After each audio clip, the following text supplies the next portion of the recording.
নিজ স্বার্থ হাসিলের লক্ষ্যে ঢাকা ৮ আসনের প্রার্থী নাসিরউদ্দিন পাটোয়ারি ইনকিলাব মঞ্চের মুখপাত্র ওসমান হাদিকে বিক্রি করেছেন বলে অভিযোগ করেছেন বৈষম্য বিরোধী ছাত্র আন্দোলনের সাবেক সমন্বয়ক আব্দুল কাদের।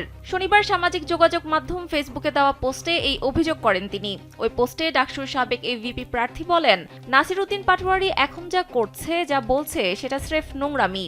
পায়ে পাড়া দিয়ে ঝামেলা বাঁধানোর জন্য তিনি উঠে পড়ে লেগেছেন। নিজের স্বার্থে শহীদ ওসমান হাদিকে বিক্রি করছেন। ৫ আগস্টের পরে এরকম রাজনৈতিক সংস্কৃতি ফিরে আসুক, সেটা আমরা কখনো চাইনি, এদেশের মানুষও চায় না। আব্দুল কাদের আরো বলেন, নাসির আন্দোলনে এই করছেন সেই করছেন বলে হম্বিতম্বি করছেন।